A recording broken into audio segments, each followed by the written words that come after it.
«Bájese del vehículo, ahora».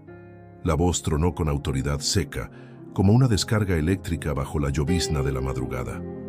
Las luces azules y rojas rebotaban sobre los charcos de la calle empedrada de Coyoacán, reflejándose en los lentes de la mujer que acababa de abrir la puerta de su Volkswagen gris oscuro. Ella no dijo nada, no porque estuviera asustada, no porque no supiera qué decir, sino porque sabía perfectamente lo que estaba a punto de suceder y no podía evitarlo. Dos oficiales jóvenes, ambos con chalecos antibalas y las manos firmes sobre sus armas, se acercaron con rapidez. Uno de ellos, el de barba rala y mirada inquieta, tomó la palabra. Nombre completo: licenciada Laura Beatriz López de la Vega. Profesión: jueza federal. Un segundo de duda, apenas perceptible, pero suficiente para que Laura lo notara. El oficial la miró con más atención. No le cuadraba. La mujer vestía de forma sencilla: jeans, blusa blanca, el cabello recogido en una trenza discreta. No parecía peligrosa. No parecía alguien que debiera estar allí, frente a ellos, como sospechosa. «Necesitamos que nos acompañe». «¿Puedo saber por qué?» «Órdenes superiores». «¿Cuáles?» «Las órdenes no se discuten, señora», intervino el segundo agente con una dureza que contrastaba con la llovizna suave que empezaba a calarles la ropa. Laura suspiró, no por resignación, sino por una especie de tristeza anticipada. Sabía que no iban a escucharla. Sabía que esto no tenía nada que ver con ella, y al mismo tiempo tenía todo que ver. «Voy a cooperar», dijo con calma, «pero esto es un grave error y va a tener consecuencias». Uno de los oficiales bufó. El otro la esposó sin violencia, pero con torpeza. Tenía las manos frías. Su compañera más joven, apenas saliendo de la patrulla, sacó el celular y empezó a grabar el procedimiento, como les habían indicado que hicieran en casos sensibles. El video comenzaba así: una mujer de mediana edad, serena, esposada sin resistencia, siendo escoltada hacia una patrulla. Detrás, un letrero con la palabra librería, apenas visible entre la bruma de una ciudad que nunca duerme. En la comandancia de la alcaldía, un teniente miraba el informe inicial con el ceño fruncido. No entendía. ¿Por qué esa mujer? ¿Por qué a esa hora? ¿Por qué tantas indicaciones ambiguas desde tan arriba? ¿Ya está en la sala de detención? Sí, mi teniente. No dijo mucho. No puso resistencia. ¿Revisaron bien sus datos? Claro que sí. Se llama Laura Beatriz López de la Vega. El teniente levantó la vista de golpe. ¿López de la Vega? Sí, ¿por? Un silencio espeso se apoderó del lugar. El teniente tragó saliva. De pronto la lluvia afuera parecía haberse convertido en una amenaza lejana. Su voz, normalmente firme, salió apenas en un susurro. ¿Checaron parentescos? Disculpe. ¿Checaron parentescos? Bramó, lanzando los papeles al piso. ¿No saben quién es ella? Los agentes se miraron entre sí, confundidos. Uno de ellos encendió su teléfono. Comenzó a buscar. Y entonces, como una ola de hielo recorriendo sus espaldas, apareció la información. Laura Beatriz López de la Vega, jueza federal, activista por los derechos humanos y prima en segundo grado del presidente Andrés Manuel López Obrador. «Mierda», susurró uno de los oficiales dejando caer el celular. «La acabamos de esposar», dijo otro, como si hasta ese momento entendiera el tamaño del error. Y la grabaron. El silencio volvió, esta vez como un eco sordo de algo irreversible. Nadie se atrevía a moverse. Afuera, los truenos comenzaron a romper el cielo. Laura estaba sentada en la banca de cemento, sola. Las luces fluorescentes del pasillo titilaban como si también ellas estuvieran nerviosas. Sus manos aún estaban esposadas, pero su postura no era de una víctima. Era de alguien que esperaba. Sabía que no pasaría mucho tiempo antes de que alguien apareciera con la cara pálida y la voz trémula. Sabía que todo esto era apenas el inicio, y sabía, sobre todo, que ya era demasiado tarde. Lo que más dolía no era el arresto, ni la humillación. Lo que más dolía era que todo esto había sido planeado, desde adentro. desde donde más confiaba. La puerta metálica se abrió con un rechinido desagradable. El teniente Morales entró como un fantasma en la sala de detención, sus botas mojadas dejando huellas sobre el piso gris. Llevaba el rostro desencajado, como si acabara de ver a un muerto. Laura no se movió. «Licenciada López de la Vega», comenzó él con voz baja, «quiero ofrecerle nuestras más sinceras disculpas. Esto fue un malentendido. Ya están tramitando su liberación inmediata». Ella lo miró por primera vez desde que entró. Tenía los ojos oscuros, intensos, pero sin rabia, solo decepción. «¿Usted firmó la orden?» «Yo recibí instrucciones de parte de la unidad especial. No me dieron detalles». «¿Y usted no preguntó?» El teniente tragó saliva. Por un momento pareció querer decir algo, pero se contuvo. Laura volvió a bajar la mirada. «¿Sabe qué es lo más grave, teniente? ¿El arresto? No. Lo más grave es que esto no fue un error. Fue una señal». Morales no supo qué contestar. Salió de la celda en silencio, cerrando la puerta con más cuidado del que usó al entrar. En la oficina del Ministerio Público de la Colonia del Valle, un hombre de traje oscuro y voz ronca hablaba por teléfono mientras observaba un archivo digital en su pantalla. La ficha de Laura Beatriz López de la Vega estaba abierta, junto con una larga lista de notas de prensa, fallos judiciales y fotografías con activistas de derechos humanos. «Ya la soltaron», dijo al auricular. «Pero el daño está hecho.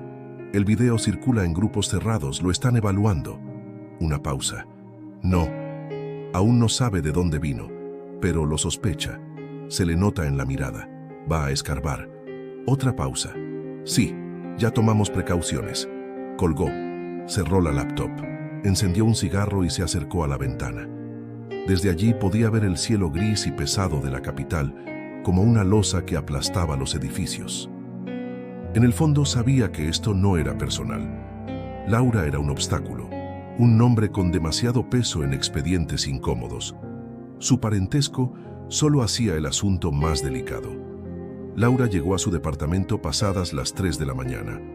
Apenas cruzó la puerta, dejó caer el bolso y se quitó los zapatos como si le quemaran los pies. Encendió la cafetera por pura inercia, aunque no tenía intención de dormir.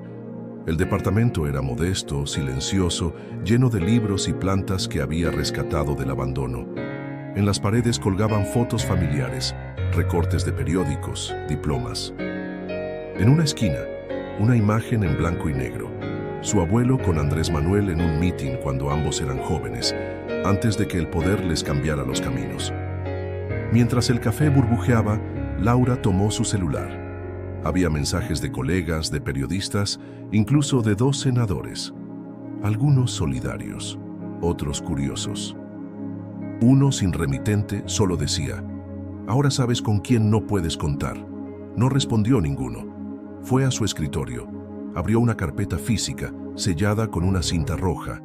En la carátula, escrito a mano: «Caso Tulum, UADP, confidencial». Dentro, documentos con nombres tachados, reportes de vigilancia ilegal, transcripciones. Al fondo, una nota suya: «No confiar en nadie». Ni siquiera en los de adentro. Se sentó, bebió café, comenzó a leer. Otra vez. Horas después, el video del arresto llegó a redes sociales. Primero en X, luego en TikTok, después en noticieros digitales. La jueza prima del presidente, esposada en plena calle. Algunos lo compartían con indignación, otros con morbo. Los medios más sensacionalistas hablaban de una investigación en curso. Nadie sabía con certeza por qué había sido detenida. En Palacio Nacional, el presidente fue informado en su despacho privado antes de la conferencia matutina. «¿Quién autorizó esto?», preguntó, sin levantar la voz. Nadie respondió. «¿Y por qué me entero por redes?». Uno de sus asistentes intentó hablar, pero el mandatario lo interrumpió con un gesto. «Laura no es cualquier persona. No por el parentesco. Es una jueza íntegra. Esto no fue un error de protocolo, fue una advertencia. Y no fue para ella, fue para mí». Por la tarde, Laura recibió una llamada inesperada. Número desconocido. ¿Sí? Jueza López de la Vega. Soy el inspector Alejandro Montalvo de Asuntos Internos. Necesitamos hablar, es urgente. Sé lo que intentaron hacerle. Ella dudó, pero respondió. ¿Dónde? En un lugar donde no nos puedan oír. Ese mismo día, en una oficina discreta al sur de la ciudad, 2 hombres revisaban los movimientos de Laura desde una computadora sin conexión a Internet. ¿Crees que vaya a hablar? Va a hacer algo peor, va a probarlo. ¿Y el video? Ya está editado. No se ve la cara de los oficiales, pero sí la de ella. Entonces se nos acabó el tiempo. La cafetería estaba casi vacía. Era martes y apenas pasaban de las 7 de la mañana. El aire olía a pan tostado y café recién hecho, pero Laura apenas lo notaba. Estaba sentada junto a una ventana, con la espalda recta, observando a cada persona que entraba como si esperara una señal. A las 7:18 en punto, un hombre de traje gris, rostro cansado y acento del norte, se acercó a su mesa. Jueza López de la Vega. Inspector Montalvo, supongo. Él asintió y se sentó sin esperar invitación. Sacó una carpeta del portafolio. Laura levantó una ceja. ¿Y esto? Copia de registros internos de la FGR. Hay movimientos recientes en expedientes que usted tocó el año pasado, en especial el caso Tulum. Laura abrió la carpeta. No tardó en reconocer los sellos y anotaciones. Estos documentos fueron clasificados como reservados. Por eso los traje yo y no un abogado, respondió Montalvo bajando la voz. Están armando una narrativa donde usted aparece como parte de una red de filtraciones. Laura lo miró, incrédula. ¿Me están acusando de filtrar mi propio expediente? No oficialmente. Por ahora están sembrando dudas. Un informe interno sugiere que usted colaboró con prensa extranjera para desprestigiar a la Fiscalía. Nadie ha firmado ese informe, pero existe. Laura respiró hondo. Se frotó las sienes con las manos. Estaba cansada, sí, pero no derrotada. Esa estrategia era vieja. Ensuciar primero, preguntar después. ¿Y usted por qué está aquí, inspector?, preguntó clavándole la mirada. ¿Por qué arriesgarse? Porque hay otros jueces como usted. Silenciarla sería una señal. Yo prefiero otra cosa, que se sepa todo antes de que sea irreversible. Laura cerró la carpeta. Necesito pruebas, no buenas intenciones. Si va a ayudarme, tiene que ser completo. Montalvo asintió. Lo sé. Y hay algo más. No solo están manipulando expedientes, están usando software ilegal para monitorear sus llamadas. ¿Pegasus? Algo más nuevo, más discreto. Tienen acceso a su calendario, sus mensajes, incluso su ubicación en tiempo real. Debe dejar de usar su celular ahora mismo. Laura dudó, pero sacó el teléfono, lo apagó y lo deslizó hacia él. ¿Y qué hago ahora? Empiece a escribir, no en digital, a mano. Guarde copias, comparta por canales físicos. Están vigilando lo que usted diga, pero aún no saben lo que va a hacer. En una oficina sin ventanas al interior del Centro Nacional de Inteligencia, una mujer revisaba grabaciones de seguridad. En una pantalla se veía a Laura reunida con Montalvo. En otra, registros de llamadas cruzadas. Están más cerca de lo que imaginábamos, dijo en voz baja. Su asistente entró con prisa. Doctora, la jueza ya no está en su casa. Desactivó el celular. Cambió de ruta 2 veces. Al parecer se dio cuenta. La mujer cerró las pantallas. Entonces aceleren todo, antes de que escriba una sola palabra. Esa misma noche, en una pequeña habitación rentada en Tlalpan, Laura sacó un cuaderno nuevo y una pluma de tinta negra. Cerró las cortinas, desconectó todos los dispositivos electrónicos y puso música clásica en un viejo radio portátil. Empezó a escribir. No era una carta, no era una denuncia, era un mapa de cómo las instituciones que debían proteger al ciudadano se habían convertido en herramientas de presión, de cómo algunos fiscales manipulaban casos para cobrar favores. de cómo empresarios con relaciones políticas obtenían impunidad a cambio de silencio, de cómo jueces incómodos eran desacreditados con campañas sutiles pero efectivas. Escribió nombres, fechas, relación entre casos, incluso detalles personales que solo alguien del círculo interno podía conocer. No iba a guardar secretos. Después de 2 horas, tenía 9 páginas escritas. Su letra era firme, clara, sin tachones. Era la versión más cruda y honesta de todo lo que sabía. Sabía que no podía confiar en nadie para difundirlo digitalmente, así que decidió hacerlo como lo hacían antes. Fotocopias, sobres, correo físico. A la mañana siguiente, 5 sobres salieron desde diferentes oficinas de mensajería en la Ciudad de México. Cada uno iba dirigido a personas diferentes: una periodista independiente, un exministro de la Corte, un académico conocido por su lucha anticorrupción y 2 jueces federales en activo. Laura no incluyó remitente. Solo una frase escrita a mano en la parte trasera: no es por mí, es por todos. Ese mismo día, el presidente fue informado del contenido parcial de uno de los sobres. La reacción fue contenida, pero su mirada cambió. ¿Esto es cierto? Parte de ello, sí, respondió su secretario, pero no lo sabíamos con claridad hasta ahora. El presidente se quedó en silencio un largo rato. Localicen a Laura, pero no para callarla. Esta vez, escúchenla. Pero ya era tarde. Laura ya no estaba donde creían, y lo que había escrito ya estaba en movimiento. La mañana era clara, inusualmente soleada para ser abril en la Ciudad de México. En la redacción de un portal de noticias independiente, Clara Robles, periodista con 20 años de experiencia y reputación incorruptible, sostenía el sobre beige entre las manos con una mezcla de curiosidad y temor. No venía remitente, pero reconocía la letra. Esa caligrafía firme, de tinta negra, como si cada palabra fuera un acto de voluntad. Abrió el sobre con cuidado. 9 páginas escritas a mano. Detalles, nombres, relaciones entre casos que ella misma había investigado sin lograr conectar.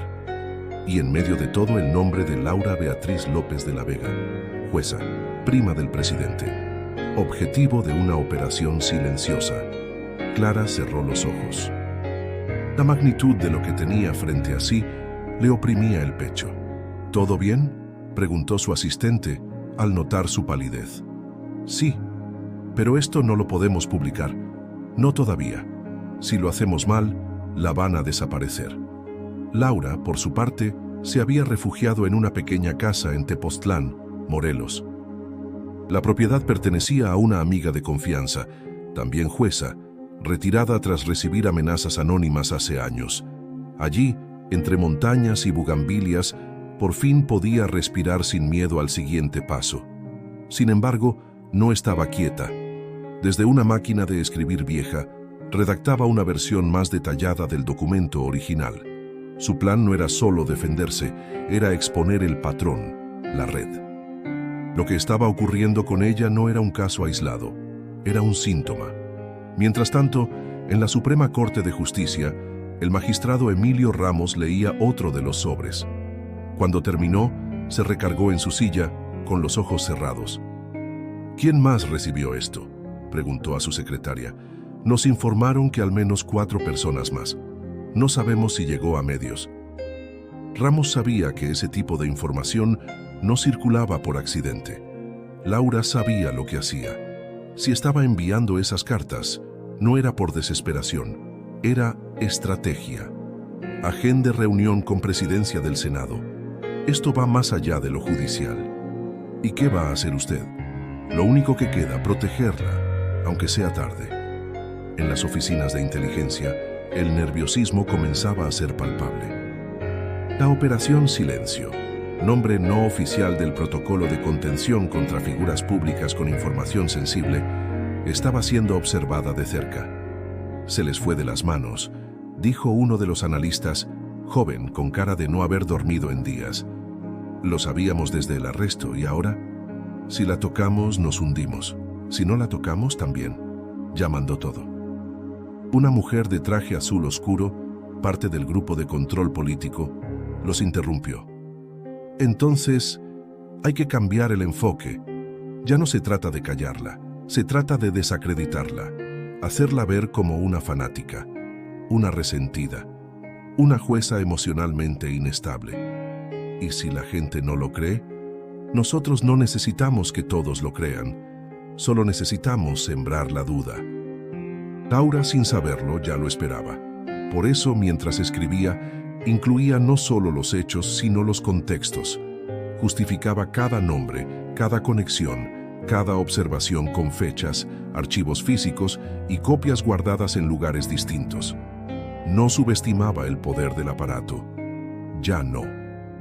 Esa tarde, una periodista de televisión abierta leyó en vivo un informe filtrado sobre una supuesta denuncia contra Laura por conflicto de interés en un caso de desaparición forzada. Nadie mostró pruebas. Solo se citaron fuentes anónimas del Poder Judicial. La intención era clara: desviar la atención del arresto, voltear el lente. Clara Robles, al verlo, cerró el portátil de golpe. Tomó su teléfono y llamó directamente a un juez jubilado con el que tenía confianza. ¿Esto es real? No. Ese expediente no existe. Lo sabríamos. Es una cortina. Entonces voy a publicar. Ten cuidado, Clara. Estás tocando poder real. Ya lo sé, pero si nos callamos ahora, ¿qué sigue? Esa misma noche, Laura recibió una señal que no esperaba. Una joven, delgada, de rostro serio, tocó la puerta del refugio. Llevaba una mochila y una carta doblada en 4. Soy parte del equipo del magistrado Ramos. Me enviaron a entregarle esto. En mano. Laura la hizo pasar. Leyó la nota sin decir palabra. Cuando terminó, miró a la joven. ¿Estás seguro de lo que me propone? Él dice que si no es ahora, no será nunca. Laura volvió a mirar el papel. Era una invitación a una sesión especial del Senado para hablar, de forma cerrada, sobre las interferencias dentro del Poder Judicial. Su testimonio podría iniciar una investigación formal. Era peligroso, pero también era una oportunidad. Dígale que sí, que estaré ahí. La joven asintió. Se fue tan rápido como llegó. Laura se quedó sola. Otra vez, pero esta vez no tenía miedo. Tenía un propósito. La sesión especial del Senado no fue anunciada públicamente.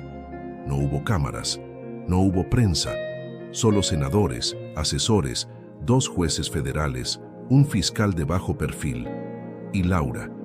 Había dormido apenas 3 horas la noche anterior. Su rostro reflejaba el cansancio, pero su postura seguía firme, erguida, como si la fatiga solo la empujara a hablar con más convicción. Entró en la sala sin maquillaje, sin escolta, con una carpeta bajo el brazo y los ojos bien abiertos. El senador Julián del Toro, presidente de la Comisión de Justicia, fue el primero en tomar la palabra. Jueza López de la Vega, esta sesión tiene carácter confidencial. Usted no está obligada a declarar nada. Sin embargo, si decide hacerlo, se levantará un acta. ¿Está de acuerdo? Sí, respondió ella sin dudar. Puede comenzar cuando quiera. Laura abrió su carpeta. No leyó. Habló con la seguridad de quien ha memorizado cada palabra, porque cada palabra pesa. No vengo a pedir ayuda. Vengo a entregar evidencia, comenzó. Lo que ocurrió con mi detención no fue un malentendido ni un exceso de autoridad. Fue una maniobra premeditada, una advertencia. Los presentes intercambiaron miradas. Nadie la interrumpió. Tengo documentos que muestran cómo ciertas carpetas de investigación han sido manipuladas, cerradas abruptamente o asignadas a jueces específicos para garantizar fallos convenientes. Tengo registros cruzados de llamadas entre fiscales y empresarios en proceso. Y también información sobre jueces federales que han sido presionados para modificar criterios. Un silencio denso cayó sobre la sala. Laura lo rompió con firmeza. Algunos están aquí. El comentario generó incomodidad inmediata. Un asesor movió la pierna bajo la mesa. Un senador carraspeó, pero ella no se detuvo. Esto no es una acusación emocional. No vengo motivada por el parentesco con el presidente, ni por orgullo. Vengo porque si yo, con todos mis privilegios, fui silenciada tan fácilmente, ¿qué no harán con quienes no tienen a nadie? Esa misma noche, la noticia se filtró. No lo que se dijo en la sesión, sino el hecho de que había ocurrido. En un canal de televisión nacional, un analista político deslizó la información como si fuera un rumor casual.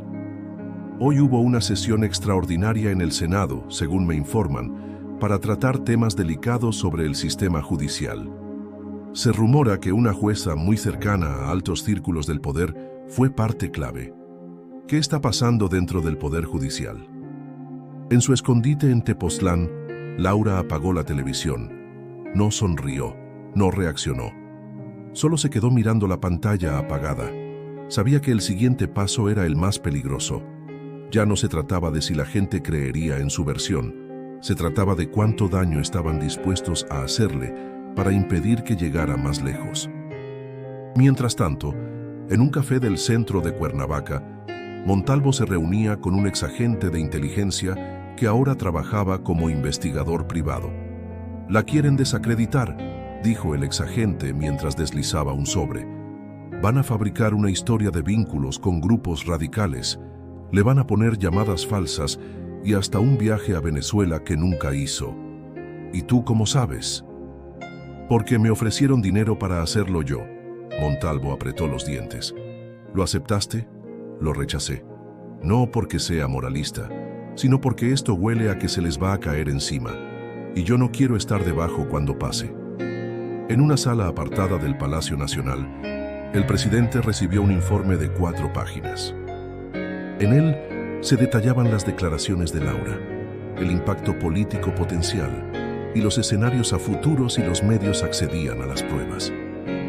«¿Y qué recomiendan?», preguntó con tono neutro. «Evitar confrontación directa, proteger a la jueza, desde la sombra. Si la atacan, se revierte. Si la apoyamos, parece favoritismo». El presidente miró por la ventana. No respondió. Solo murmuró: «Ella no buscó esto. Nosotros lo provocamos». Por su parte, Clara Robles ya preparaba un reportaje especial.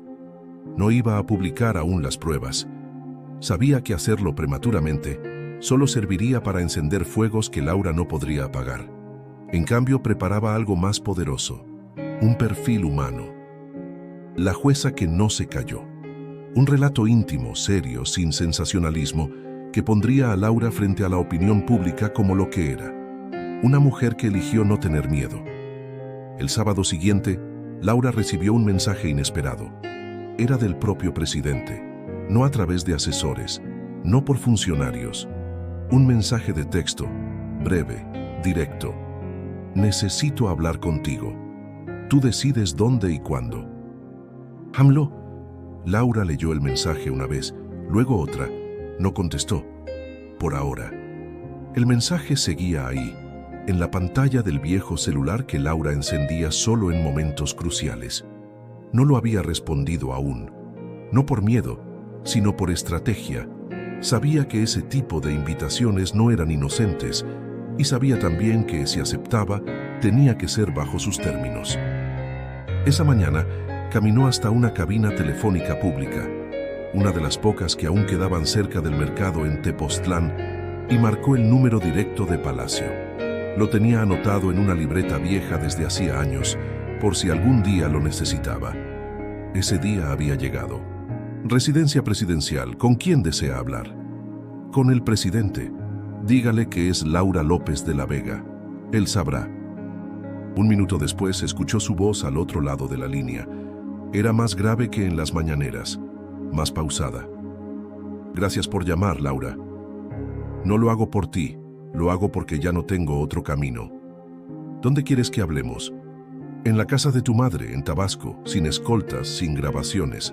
Hubo un silencio largo. «Acepto».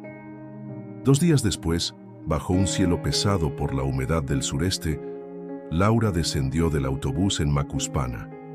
Llevaba solo una mochila, su carpeta y el rostro firme. Sabía que la decisión de reunirse allí era arriesgada, pero también simbólica. Ahí empezó todo.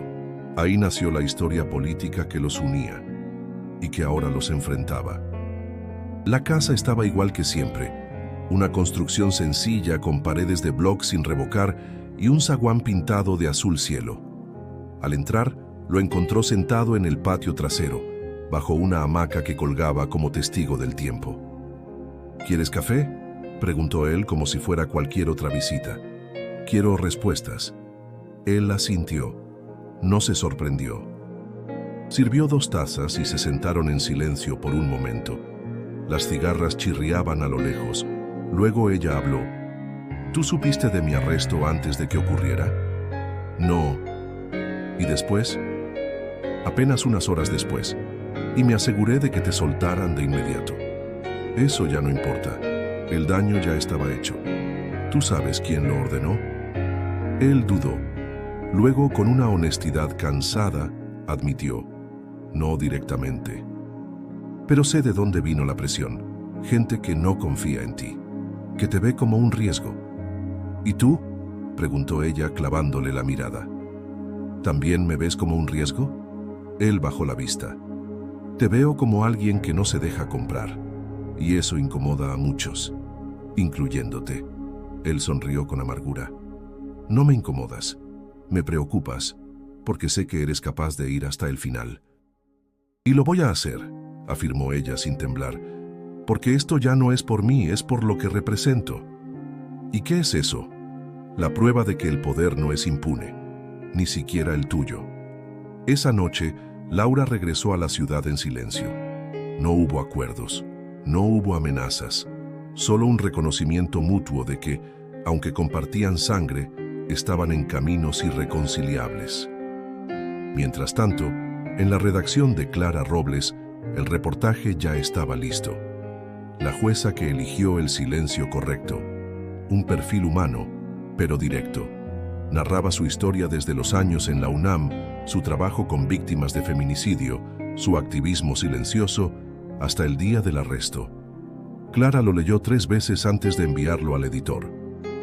No incluyó los documentos aún, pero sí dejó claro que Laura tenía pruebas y que el Estado lo sabía. El artículo fue publicado a medianoche. Para las 8 de la mañana ya era tendencia nacional. En redes sociales, la reacción fue inmediata. Unos la llamaban heroína, otros oportunista. Algunos dudaban de todo, pero la discusión ya no podía frenarse. El nombre de Laura Beatriz López de la Vega estaba en boca de todos, y eso la protegía más que cualquier escolta. En una oficina de la FGR, el fiscal Ramiro Estrada apretó los dientes mientras veía la cobertura en vivo. ¿Y ahora qué hacemos? Nada, respondió su asesor. Si actuamos ahora parecerá persecución. Si no hacemos nada se nos viene encima una auditoría. Entonces busquen algo real. Algo que la descalifique legalmente. No hay nada. Entonces invéntenlo. Pero ya no era tan fácil.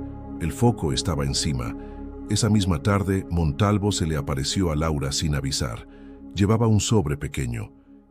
Esto es lo que me pediste. Confirmación de que uno de los agentes que firmó tu arresto estuvo en una operación similar en Oaxaca hace 4 años, también contra un juez incómodo. Laura abrió el sobre, leyó, cerró los ojos. Gracias. ¿Qué vas a hacer con esto? Contarlo, todo, pero no en redes, no en entrevistas. Lo voy a contar en voz alta, donde tengan que escucharme, aunque no quieran. Montalvo la miró en silencio. Sabía exactamente a qué se refería. La sala de audiencias estaba repleta. Aunque la comparecencia no era pública, alguien había filtrado la fecha y hora. Afuera, medios de comunicación, activistas y curiosos esperaban detrás de vallas metálicas. Adentro, senadores, magistrados, funcionarios de alto nivel y Laura. Vestía un traje oscuro sin joyas, sin maquillaje, sin adornos. Llevaba solo una carpeta bajo el brazo y una libreta pequeña. Caminó hasta el atril como quien no espera aplausos, pero tampoco teme abucheos. Sabía que este momento no se repetía. Era ahora, o el silencio para siempre. El senador del Toro le cedió la palabra. «Tiene 10 minutos, jueza López de la Vega». Laura asintió. Abrió la libreta, pero no la leyó. Habló con el peso de alguien que ha cargado verdades demasiado tiempo. «Gracias por este espacio. No vengo a defenderme porque no he cometido delito alguno. Vengo a exponer hechos. Lo que me ocurrió no fue un accidente, fue una advertencia. Y sé que hay quienes en esta sala lo sabían». Una corriente de incomodidad recorrió el lugar. Laura no parpadeó. «He reunido documentos, testimonios y cruces de información que demuestran un patrón de manipulación dentro del sistema judicial. No se trata de un caso aislado. Se trata de un modelo. Se elige a una persona, se le vincula con errores o se le construyen vínculos falsos y luego se le neutraliza». Mostró una hoja. Aquí, por ejemplo, un oficio de traslado irregular con firma falsa. Aquí, otro documento donde se autoriza una intervención telefónica sin orden judicial. Y aquí, el nombre de un juez federal que fue transferido a Chiapas después de negarse a modificar una sentencia contra un empresario vinculado a campañas políticas. ¿Está usted sugiriendo que hay una red operando dentro del Poder Judicial?, interrumpió un senador. «No lo sugiero, lo afirmo». El murmullo se extendió por la sala. Laura respiró hondo y continuó. «No soy la única. Hay más jueces, fiscales y defensores que han sido amenazados o removidos por hacer su trabajo. Pero yo soy la única que tiene el privilegio y la responsabilidad de decirlo en voz alta, sin miedo a perderlo todo. Porque ya lo perdí». Hizo una pausa. Luego bajó los papeles y miró directamente al presidente de la comisión. «Este país no necesita más mártires. Necesita instituciones limpias. Y hoy ustedes tienen en las manos la oportunidad de demostrar que aún queda algo por lo cual vale la pena pelear». La audiencia duró casi una hora. Cuando Laura salió, no dijo una palabra a la prensa. Solo caminó entre cámaras y micrófonos con la misma serenidad con la que había llegado. Clara Robles, desde la acera contraria, grababa todo con su celular. No era reportera de exteriores, pero esa vez quería estar ahí. No por el video, por el momento. Laura pasó junto a ella. Le hizo un leve gesto con la cabeza. Clara asintió. Ninguna de las dos habló. No hacía falta. Esa noche, el discurso de Laura se filtró completo. Primero como audio, luego como transcripción, después como video grabado desde un teléfono escondido. En menos de 6 horas, millones de personas lo habían escuchado. En casas, en oficinas, en transporte público, en el norte, en el sur, con rabia, con esperanza, con escepticismo. Pero lo escucharon, y eso cambió todo. En un despacho del Poder Ejecutivo, el presidente vio el video hasta el final. No dijo nada, solo apagó la pantalla, se recargó en su silla y miró al techo por largos minutos. «Ya no es solo ella», dijo por fin. «Ahora es la historia de todos los que callaron antes». Mientras tanto, en la oficina del fiscal Ramiro Estrada, el teléfono no dejaba de sonar. Senadores, jueces, medios, todos querían respuestas. «¿Y ahora qué hacemos?», preguntó su asesor. «Esperar». «¿A qué?». «A que alguien tenga más miedo de la verdad que de nosotros». Laura regresó esa noche al pequeño cuarto que rentaba temporalmente en San Ángel.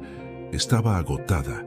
Abrió la carpeta, releyó cada hoja, no por inseguridad, por respeto. Sabía que lo que había dicho no era suficiente para cambiarlo todo, pero sí para empezar algo. Sobre la mesa, una hoja nueva, vacía. Tomó la pluma y escribió la primera frase del segundo documento. «Ya no estoy sola». El domingo siguiente, la Suprema Corte anunció la creación de una comisión independiente para investigar presiones internas en el sistema judicial. En la mañanera del lunes, el presidente reconoció fallas estructurales y dijo, sin mencionar nombres, «Quienes denuncian con pruebas y dignidad tienen derecho a ser escuchados». Laura no apareció en público esa semana. No concedió entrevistas, no publicó en redes, no dio declaraciones, solo siguió escribiendo. Y esta vez, el país entero parecía estar leyendo. Un mes después de la audiencia en el Senado, el rostro de Laura Beatriz López de la Vega ya no estaba en los noticieros, tampoco en tendencias ni en discursos oficiales. Su historia, como tantas otras, parecía haber sido absorbida por la velocidad insaciable del presente. Pero en ciertos círculos, su nombre se volvió símbolo. En universidades de derecho, su discurso se analizaba en clases. En despachos judiciales, se hablaba de ella con respeto o con cuidado. Y en reuniones de funcionarios, su carpeta, aquella con la cinta roja, era mencionada como el detonante de una serie de auditorías que incomodaban a más de uno. Laura, mientras tanto, había vuelto a trabajar. No como jueza. Había renunciado semanas antes de su declaración. Lo hizo sin espectáculo. Solo presentó una carta con 3 líneas. La justicia no se sirve desde un escritorio intervenido. Me retiro por respeto al derecho. Ahora daba clases en una pequeña facultad de Derecho en Puebla. Llegaba temprano, salía tarde. Caminaba por los pasillos como cualquier maestra más. Algunos alumnos tardaron en reconocerla. Otros la seguían con admiración silenciosa. Ella no buscaba elogios, buscaba aire limpio. Una mañana, al salir de clase, un estudiante la detuvo. «Profe, dime, ¿usted cree que sí puede cambiarse algo desde aquí? Desde enseñar». Laura lo miró con una leve sonrisa, no forzada, casi triste, pero real. No todo, pero sí algo, y algo ya es muchísimo. Clara Robles, por su parte, no dejó el caso. En colaboración con un medio internacional, publicó un reportaje completo con copias de los documentos, testimonios verificados y un análisis de la red de manipulación dentro del sistema judicial.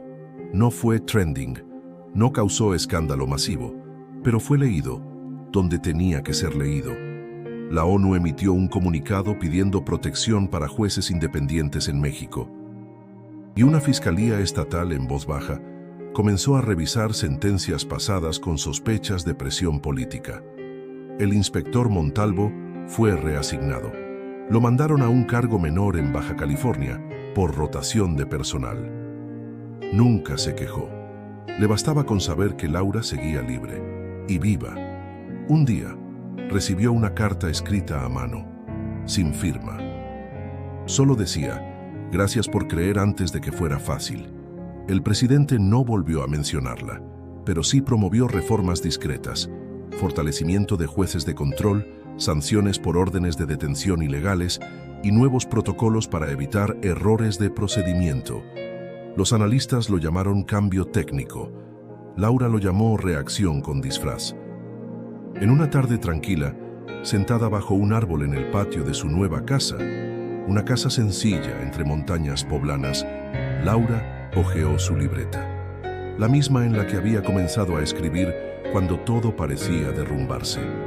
Había páginas tachadas, otras llenas de fechas, nombres, dibujos pequeños en los márgenes. Era un diario, un mapa y una confesión a la vez. En la última hoja escribió algo nuevo. «No hice historia, pero empujé una puerta que no se cierre».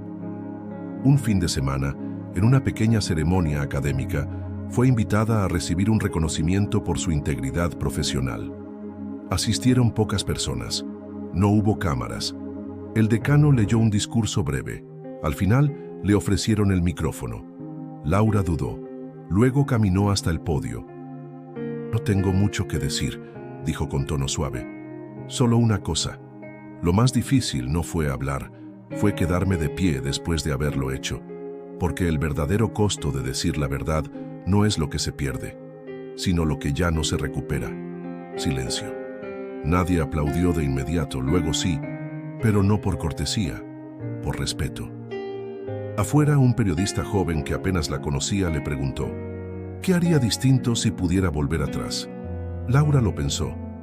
Nada. ¿Nada? Porque si hubiese callado, me lo estaría preguntando todos los días.